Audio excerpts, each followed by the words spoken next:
အိမ်တောင်စုတစ်ခုမှာယောဂါခြူချတဲ့ကိစ္စတွေပဲဖြစ်ဖြစ်စိတ်မရှိနိုင်ပြီးတော့မှဒေါသအိုးပေါက်ကွဲတာပဲဖြစ်ဖြစ်စီးပွားရေးအစင်မပြေတဲ့အရာတွေပဲဖြစ်ဖြစ်ဓမ္မမဟုတ်လည်းပဲတယောက်နဲ့တယောက်ကအပြစ်ခွမလွတ်နိုင်တဲ့ကိစ္စတွေပဲဖြစ်ဖြစ်ဓမ္မမဟုတ်လည်းပဲကိုယ့်ရဲ့ရှိတဲ့ဝင်ငွေပေါ်မှာတင်းတိမ်ရောင်ရဲနိုင်ခြင်းမရှိဘဲနဲ့တစ်ချိန်လုံးပဲအဲ့ဒီဝင်ငွေနှဲပါခြင်းအတွက်ကိုညီးတွားမြည်တမ်းပြီးတော့တယောက်နဲ့တယောက်အဖြစ်ဖို့နေတဲ့အရာအားလုံးကဘယ်ပေါ်မှာအခြေခံလဲဆိုရင်ကျွန်တော်အဲ့ဒီကိစ္စကိုအခုကျွန်တော်ပြောပြမယ်အဲ့ဒါကအခြေခံအားဖြင့်နှစ်ချက်ပဲအဲ့ဒီပေါ်မှာမူတည်တယ်အဲ့ဒီနှစ်ချက်ကဘာလဲဆိုတော့ the forgiving spirit ပေါ့အဓိကကအပြစ်ခွင့်မလွတ်နိုင်တဲ့စိတ်ဓာတ်ကဒါပထမအခြေခံတော့ချက်တစ်ခုဖြစ်တယ်အခုနအိမ်တော်မှာဖြစ်နေတဲ့ကမောက်ကမဖြစ်နေတဲ့အရာပထမဦးဆုံးအခြေခံအကြောင်းရင်းက the unforgiving spirit ဒါနံပါတ်1ဖြစ်တယ်နံပါတ်2ကဘာလဲဆိုရင် without contentment ဆိုတာကတင်းတိမ်ရောင်ရဲခြင်းမရှိတာအဲ့ဒီနှစ်ခုကဘာလဲဆိုရင်အိမ်တော်မှာရှုပ်ထွေးပွေနေပြီးတော့မှပြဿနာဖြစ်စေတဲ့အခြေခံအကြောင်းရင်းအကြဆုံးနှစ်ရပ်ဖြစ်တယ်ဒါဆိုရင်ကျွန်တော်တို့ပထမဦးဆုံး the unforgiving spirit ကဘာကြောင့်လူတယောက်ကိုအပြစ်ခွင့်မလွတ်နိုင်တယ်လဲဆိုတဲ့အခြေခံကိုပြန်ကြည့်လိုက်တဲ့အခါမှာနောက်ကြောင်းကိုပြန်ကြည့်တဲ့အခါမှာအဓိကကဘာလဲဆိုရင်ကျွန်တော်တို့ရဲ့အသက်တာထဲမှာတန်ရှင်းသောဝိညာဉ်တော်အလုံးမလုံးတာဖြစ်တယ်တန်ရှင်းသောဝိညာဉ်တော်အလုံးမလုံးတဲ့သူရဲ့အသက်တာထဲမှာအားလုံးကကမောက်ကမကြီးပဲတန်ရှင်းသောဝိညာဉ်တော်အလုံးမလုံးတဲ့ကြောင့်အနာရောဂါငြိမ်းချင်းဆိုတာလည်းမခံစားဘူးတန်ရှင်းသောဝိညာဉ်တော်အလုံးမလုံးတဲ့ကြောင့်ငွေရှာဖို့အကြောင်းကလည်းပဲအများကြီးပြဿနာရှိတယ်တန်ရှင်းသောဝိညာဉ်တော်အလုံးမလုံးတဲ့ကြောင့်မိမိဒေါသအိုးပေါက်ကွဲမှုတွေလည်းရှိတယ်တန်ရှင်းသောဝိညာဉ်တော်အလုံးမလုံးတဲ့ကြောင့်ပြင်းရမှုတွေခံစားရတယ်တန်ရှင်းသောဝိညာဉ်တော်အလုံးမလုံးတဲ့ကြောင့်ကျမ်းစာဖတ်တိုင်းမှာဘာမှအရသာမရှိသလိုခံစားရတယ်။ဘာကြောင့်ဆိုတန်ရှင်းသောဝိညာဉ်တော်ကတမန်ကျမ်းစာရဲ့အ내အဓိပ္ပာယ်ကိုဖွင့်ပြတဲ့ပုဂ္ဂိုလ်ဖြစ်တယ်။တန်ရှင်းသောဝိညာဉ်တော်အလုံးမလုံးတဲ့ကြောင့်ကျွန်တော်တို့တယောက်နဲ့တယောက်ပူးပေါင်းပြီးတော့လှုပ်ဆောင်ခြင်းနဲ့သဘောလည်းမရှိဘူး။တန်ရှင်းသောဝိညာဉ်တော်အလုံးမလုံးတော့ဘူးဆိုရင်တယောက်နဲ့တယောက် mutual understanding နဲ့မရှိဘူး။တန်ရှင်းသောဝိညာဉ်တော်အလုံးမလုံးတဲ့အခါမှာစိတ်ရှုပ်ထွေးမှုတွေဖြစ်တယ်။ငြိမ်သက်ခြင်းတွေမခံစားရဘူး။ဝမ်းမြောက်ခြင်းတွေမခံစားရဘူး။အခုနကျွန်တော်ပြောတယ်မလားဒေါသအိုးပေါက်ကွဲတယ်ဆိုတာက out of self controlling ဖြစ်တယ်မိမိရဲ့စိတ်ကိုမိမိမထိန်ချုပ်နိုင်ခြင်းဟာဒေါသအိုးပေါက်ကွဲစေတယ်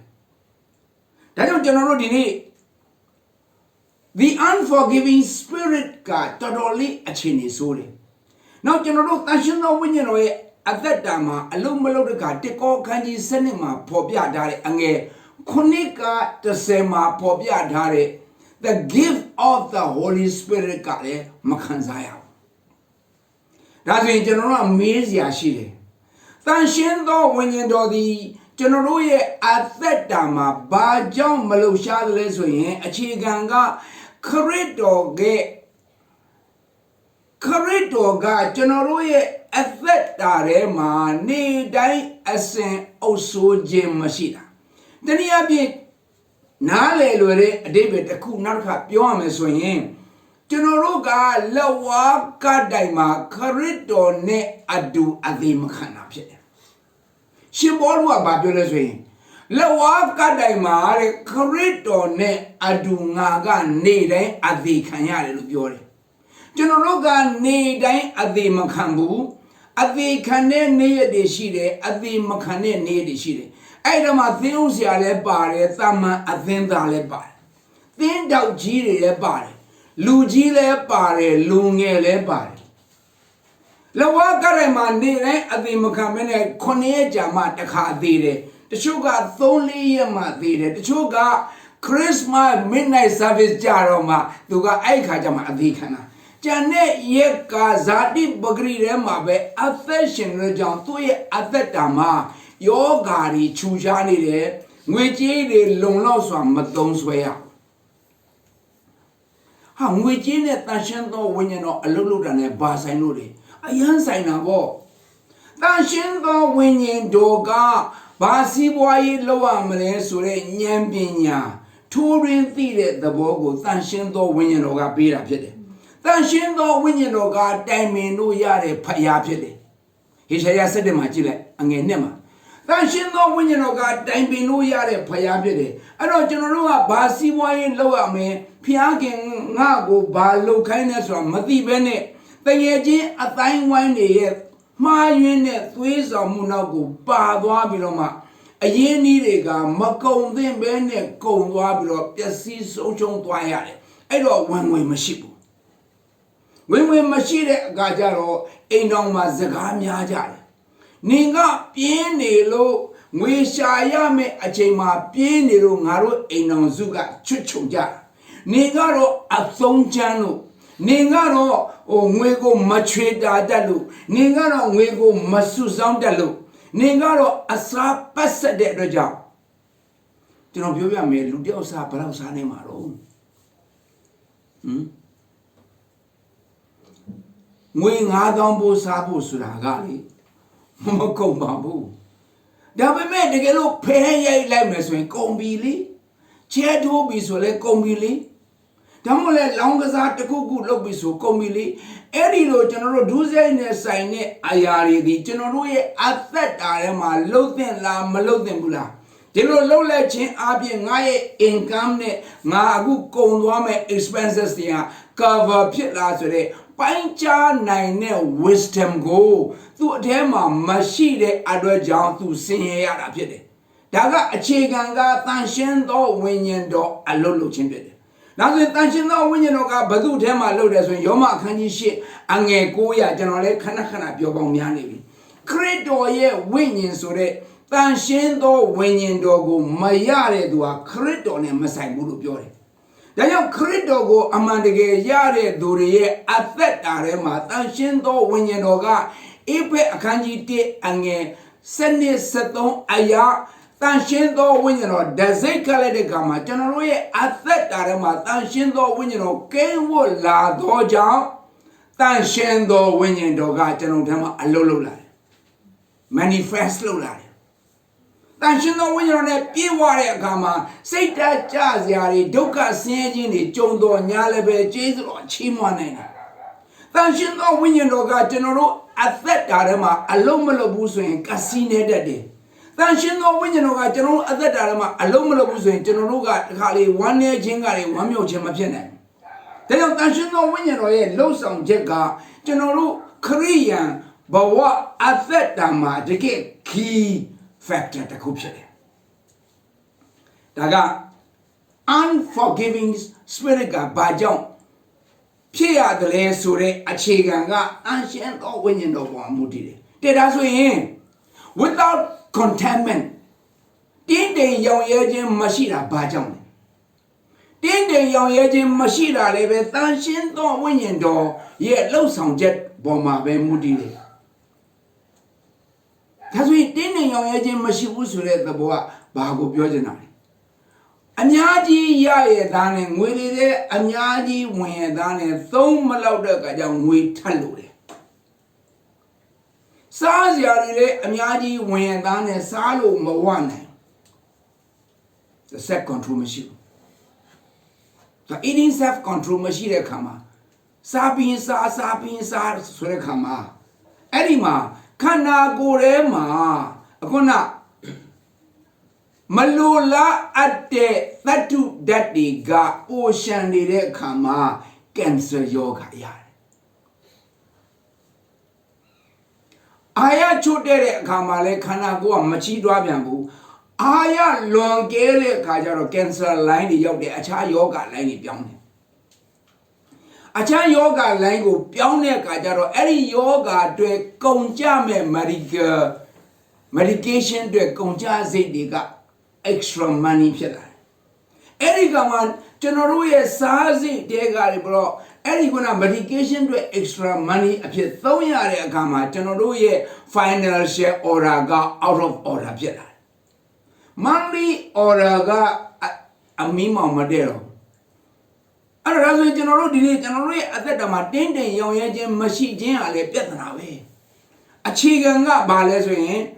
Ari Nakus the longa, and Shindo winning double mudile. Then Shindo winning no alebe, Bemo Mudile. Corretto go general Amanda Gay Yala, Lurian Bin and Korea Corretto Yala, Yale Yomawe. The gear answer Luranga. Corretto go Amanda Gay Yale, Lu Timmy me Amanda Gay Mayahu. Corretto go general at that Darema, Amanda Gay Mimi get them pensionet, I shan't the camp ye. They get Lekan Yashi Tires when you know a lumelo bemani. Hallelujah. That's in That's in general Mezia Riga, Senzazia Riga, Amyaji shit. That's in general ga, Vendu ye aterema, Vendu ye aterema, Tanshindo Winyandoga, a low Malay. Vendu ye aterema ga, Corridoga, a low Malay. Beduga corridor go near Malay.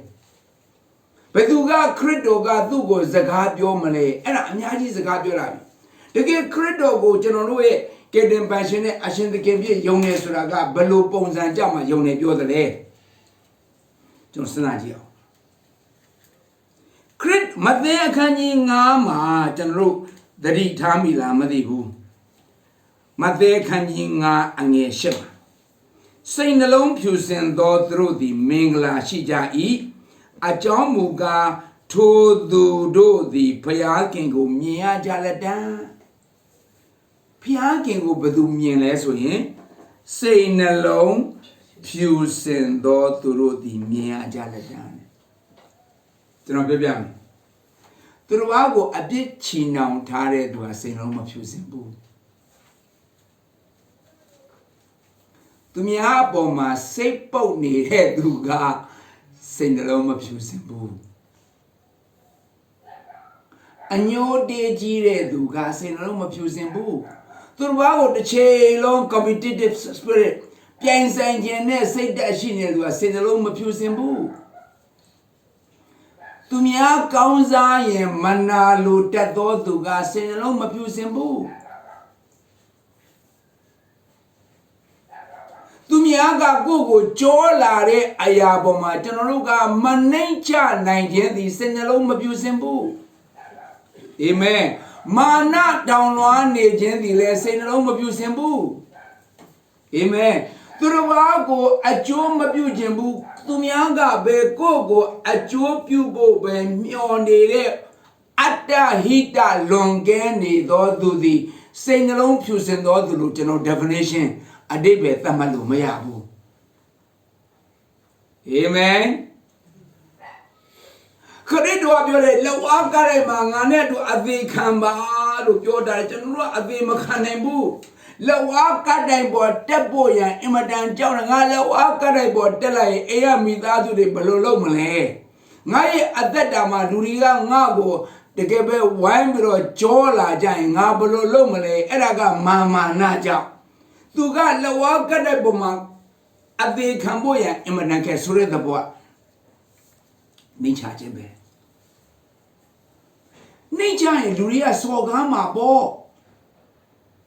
Nga nature lying out Jagoma bo. Nga nea pela duang pobro sola ma bo, shit dola ma bo. Nga chitalanso be like one lanso boy a jowny pandila ma bo. That is a long pusin at the bomb hopu. I want to go Jesu Pura, a Jamole Miane, you know, the Kama Tungago, Jesu le Pian Matita Bala. I say no pusin more.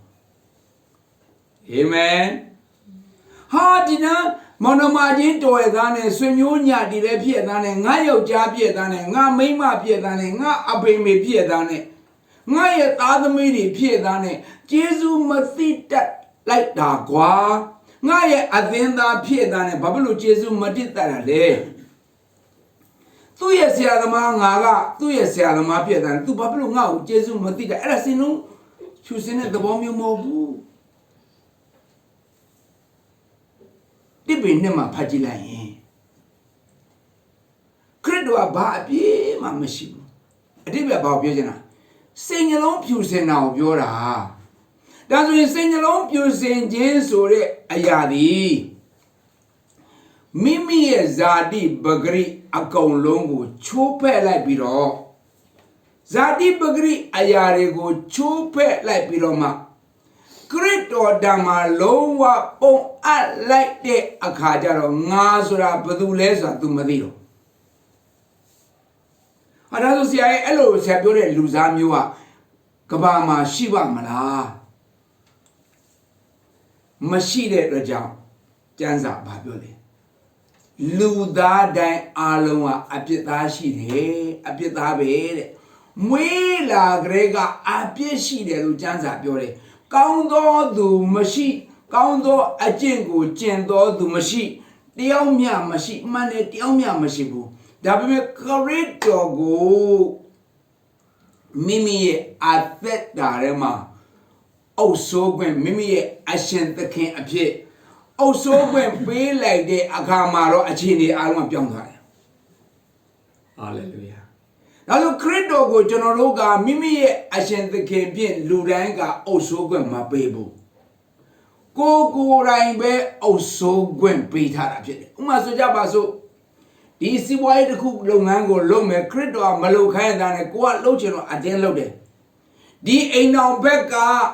ခရစ်တော်လည်းမသိနော်တို့မို့ခရိယန်ဆိုတော်ညာလည်းပဲကိုယ့်ရဲ့နံရိုးမဟုတ်ဘူးဆိုတာကိုဘုရားခင်ရဲ့လူတွေကတိတိကျကျပြောရတာနဲ့ကိုယ့်ရဲ့ချစ်တဲ့စိတ်ကိုဦးစားပေးပြီးတော့ကိုယ့်ရဲ့အတ္တဟိတကိုဦးစားပေးပြီးတော့ဘုရားအတ္တနားမတောင်းမနဲ့ဇွတ်တင်းယူလိုက်ခြင်းသည်အဲ့ဒါသခင်ယေရှုကို Lordship အဖြစ်ခံထားတာမဟုတ်ဘူးဟာလေလုယာဒါကြောင့်လူတိုင်းဒီခရစ်တော်ကိုကယ်တင်ပိုင်ရှင်အဖြစ်ယုံကြည်နိုင်တော်လဲပဲ Lordship အရှင်သခင်အဖြစ်ဝန်ခံနိုင်ခြင်းမရှိသောကြောင့်ခရစ်တော်ကကျွန်တော်တို့ရဲ့အထဲထဲမှာကိန်းဝလို့မရဘူးခရစ်တော်ကိန်းဝလို့မရဘူးဆိုရင်တန်ရှင်းသောဝိညာဉ်တော်ကိန်းဝလို့မရဘူးတန်ရှင်းသောဝိညာဉ်တော်ကကိန်းဝလို့မရဘူးဆိုရင်ကျွန်တော်တို့ရဲ့အသက်တာမှာThe unforgiving spirit နဲ့ the without contentment ကအောက်ဆုံးနေမှာဝါရှင်းတယ်နော်အရင်ရေးကြီးတယ်ဒါဆိုရင်ကျွန်တော်တို့ကြည့်အောင်အဲ့တော့မိမိရဲ့ဘဝကိုအရှုံးသမားဘဝနေပေတဲ့ကရုံးမတွက်နိုင်အောင်လုပ်ထားတာကခုနကျွန်တော်ပြောတဲ့နှစ်ချက်ဖြစ်တယ်အာမင်ကြည့်ဒါဆိုရင်ကျမ်းပိုက်တစ်ပိုက်ကိုကျွန်တော်တို့ကြည့်အောင်တိတိအခန်းကြီး6အငယ်6မှာရေးထားတဲ့ကျမ်းပိုက်ကအယံကောင်းတယ်တိတိအခန်းကြီး6အငယ်6မှာရေးထားတယ်ရောင်ရဲသောစိတ်ပါလျင်ဖျားဝတ်၌မွေ့လျော်ခြင်းသည်ကြီးစွာသောအကျိုးစီးပွားမှန်၏အဲ့ဒါအလွတ်ကျတိုင်ကောင်းတယ်တိတိ66ရောင်ရဲသောစိတ်ပါလျင်ဖျားဝတ်၌မွေ့လျော်ခြင်းသည်ကြီးစွာသောအကျိုးစီးပွားမှန်၏တဲ့ရောင်ရဲသောစိတ်ဆိုတာ contentment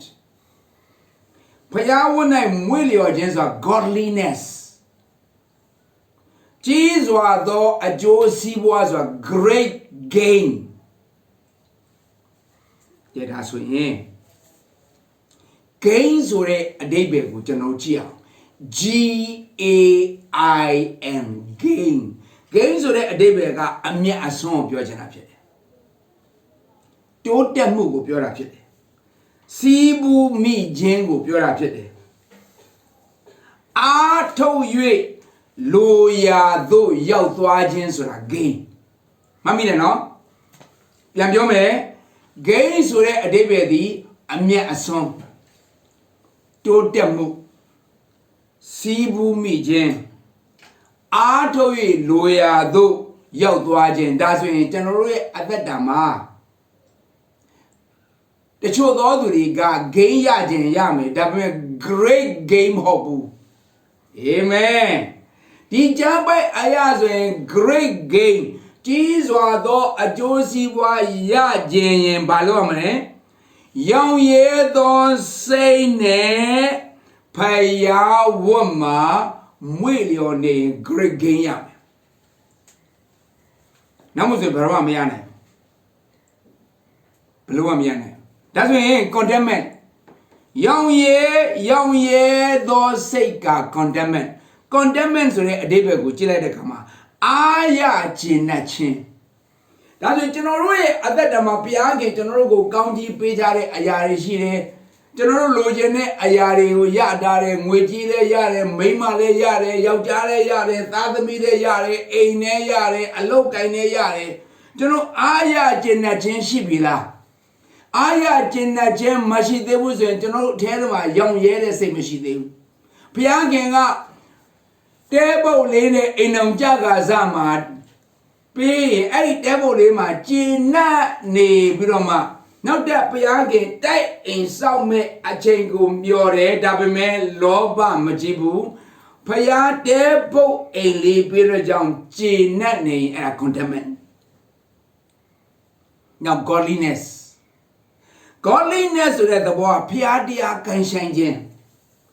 godliness ဆိုတာကဘုရားတရားကိုင်းဆိုင်ခြင်းဘုရားတရားကိုင်းဆိုင်ခြင်းဆိုတာကဘာလဲဆိုရင်ဘုရားနဲ့ကိုင်းဆိုင်ခြင်းတရားနဲ့ကိုင်းဆိုင်ခြင်းအဲ့တော့လူတွေကဒီနေ့ဘုရားတရားကိုင်းဆိုင်နေဆိုတာတော့ဟုတ်ပြီသူတို့ဘုရားကဘယ်ဘုရားကိုကိုင်းဆိုင်တာလဲ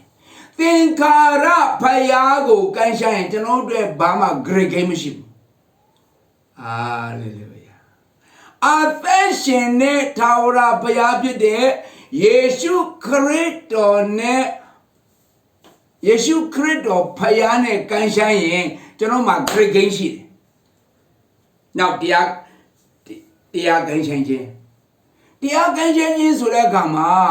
သင်္ခါရဘုရားကပြိဋိဘယ်စံပယ်သွားပြီးတော့သူတို့ရဲ့တရားတွေပဲကြံ့တယ်။အဲ့ဒီပြည့်ညက်ချက်ဆိုတဲ့တရားကအားနည်းခြင်းရှိတယ်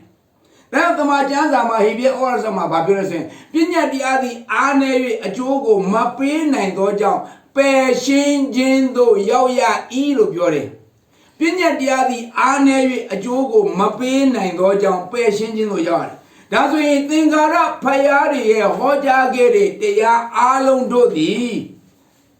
ကျွန်တော်တို့ရဲ့ဇာတိပရိကိုအုပ်ဆိုးနိုင်တဲ့ controlling လုပ်နိုင်တဲ့အင်အားအပြည့်မရှိဘူး။သူတို့မှာအားနည်းနေတယ်။အဲ့ဒီအားနည်းနေတဲ့ကြောင့်သင်္ခါရဘုရားတွေရဲ့တရားတော်ထဲမှာသင်ကမွေ့လျော်ပြီးတော့ကိုင်းဆိုင်နေလေသင်တွေဘာမှ great gain မရှိဘူး။ဒါဆိုရင်ယေရှုခရစ်တော်ရဲ့တရားနဲ့သင်္ခါရဘုရားတွေရဲ့တရားဘာကွာလဲ။ယေရှုခရစ်တော်ဘုရားကိုယ်တိုင်ကသေလွန်ပြီး3ရက်မြောက်သောနေ့မှာရှင်ပြန်ထမြောက်ခဲ့တဲ့ဘုရားဒါကြောင့်သူပြောတဲ့စကားတွေကအသက်ရှိတယ်ဒါကြောင့်ယောဟန်ခရစ်အခန်းကြီး6မှာပြောတယ်မလားယေရှုကပြောတယ်မလားငါပြောတဲ့စကားဟာဝိညာဉ်ဖြစ်တယ်တဲ့အသက်လည်းဖြစ်တယ်တဲ့သင်္ခါရဘုရားတွေပြောတဲ့စကားကအသက်လည်းမဟုတ်ဘူးဝိညာဉ်လည်းမဟုတ်ဘူးအတွေးခေါ်သက်သက်ပဲဖြစ်တယ်ဒါကြောင့်ဒီနေ့တရားတော်မှာကိုင်းဆိုင်ပြီမလဲကျွန်တော်တို့ great gain မဖြစ်ဘူးသင်္ခါရဘုရားတွေကိုကိုင်းဆိုင်နေကျွန်တော်တို့ great gain မဖြစ်ဘူးယေရှုခရစ်တော်ဆိုတဲ့နာဝိညာဉ်ဘုရားဖြစ်တဲ့သေခြင်းမြတ်စွာဘုရားအောင်တဲ့ယေရှုခရစ်တော်ကိုကျွန်တော်တို့ကိုင်းဆိုင်မယ်သူ့ရဲ့နှုတ်ကပတ်တော်တရားစကားဖြစ်တဲ့ Holy Bible မှာပါတဲ့တရားစကားတွေကိုကိုင်းဆိုင်တဲ့သူပဲ great gain ရမှာဖြစ်တယ် Hallelujah အရန်ရေးကြည့်ပါတယ်အဲ့တော့ဘုရားကိုင်းဆိုင်နေဆိုတာကနာဝိညာဉ်ဘုရားကိုကိုင်းဆိုင်မှရတာသင်္ခါရဘုရားတွေကိုကိုင်းဆိုင်ဘာမှအကျိုးမရဘူးတဲ့နတ်ဘုရားတွေကိုကိုင်းဆိုင်ရော那边的干山喏，就那种没得钱嘛，就样的。别多别的那白马罗干呢，老呢明年俺家就那种做做的。啊嘞嘞，然后就那种啊，这人家没得钱呗。做耶稣看啥不着，那点罗嘛干呢，老呢明年俺呢嘛，送大家没不话过，远嘛啦。That is your choice, amen. 别让我远嘛嘞。အခုကျွန်တော်တို့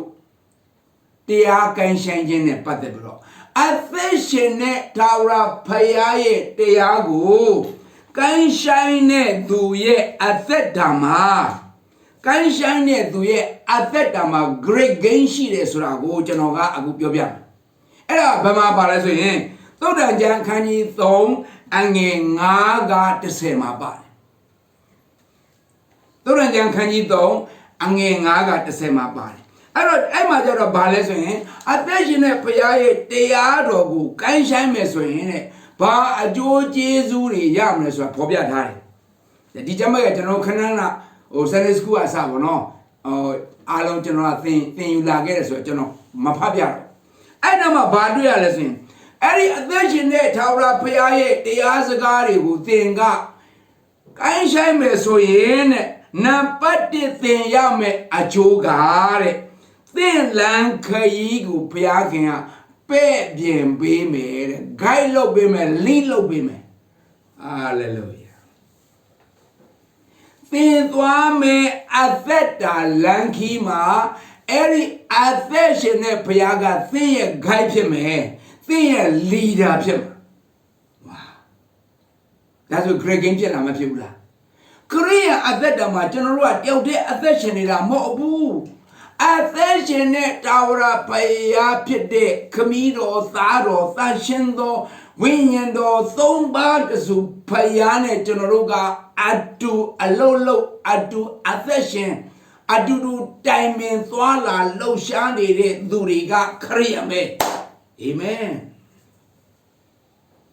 ဒီနေ့လောကသားတွေယေရှုခရစ်တော်ကိုမသိတဲ့သူတွေရဲ့ဘဝအသက်တာမှာဘဝပြတ်နေတယ်နိုင်ငံခေါင်းဆောင်တွေလည်းပဲဘဝပြတ်တော့သူတို့ပြဿနာအခက်အခဲရှိဆိုပြီးခုနဒီအထက်လန်းခိုင်းဆရာတွေအောက်လန်းဆရာတွေကျန်တဲ့အကြမ်းမြင်ပေါက်တဲ့လူတွေစီပြေးရအဲ့ဒီလူတွေရဲ့အထက်မှာရှိတာကအမြင့်ဆုံးသောဘုရားရှင်ဖြစ်တဲ့ယေရှုခရစ်တော်က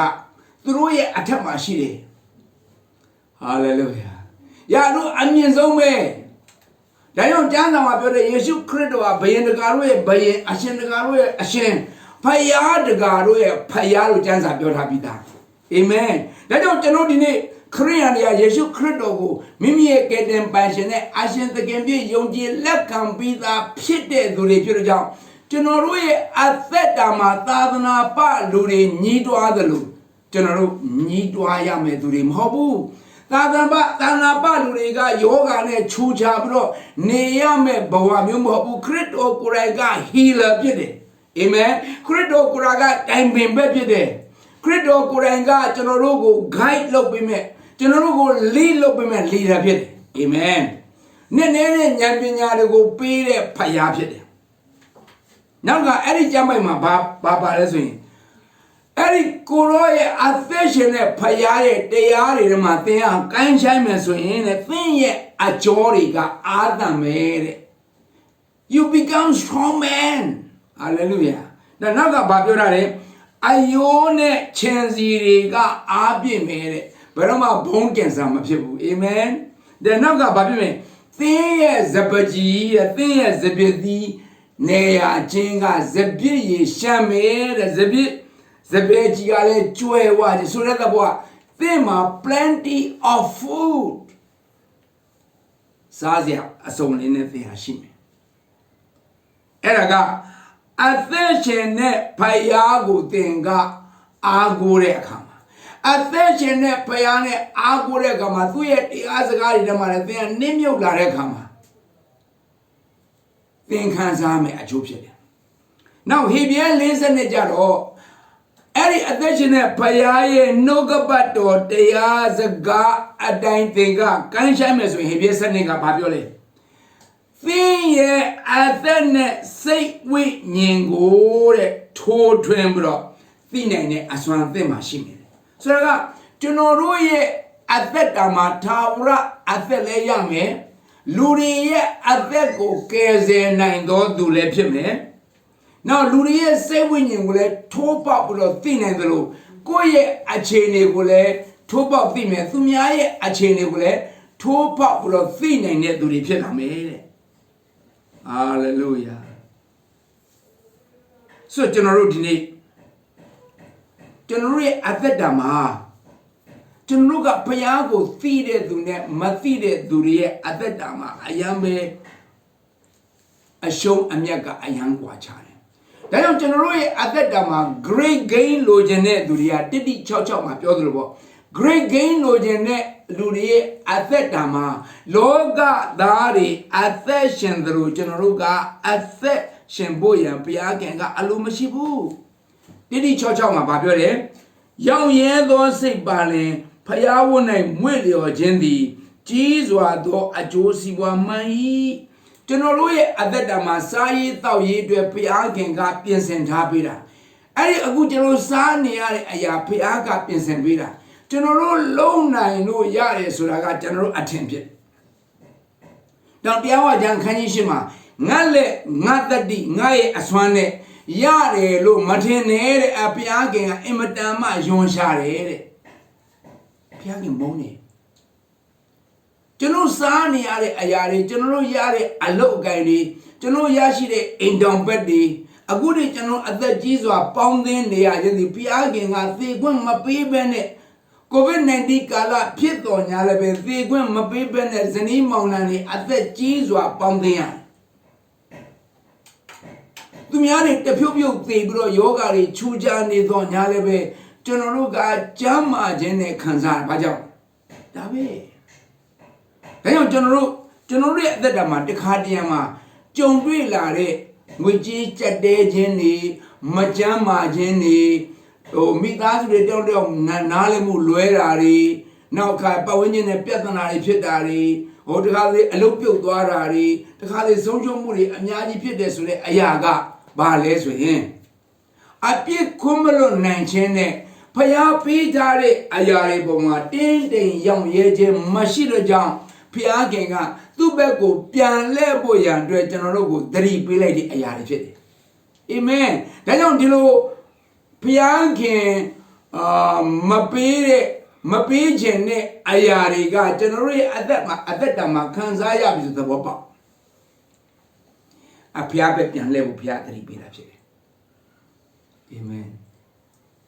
Eguru Bima Swere and Ayogari, Thimboma, Maja Maya, Salan Cosette Mavaji, Salan Nesat Oma, Gigi. That Daria generally at that time. Manganye Mashibu, we have something wrong. Do you know a money be?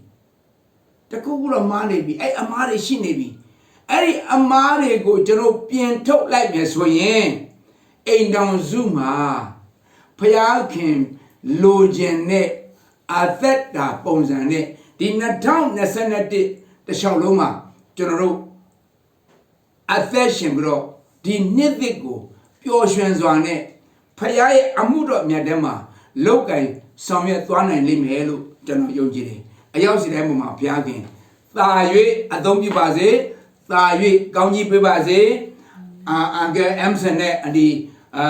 Jesse Roye, Athetama, Doi, Piagin, Chimian and Mazelo, stand up in the Nigoncho by the Piagin, Gauni Baze. Amen.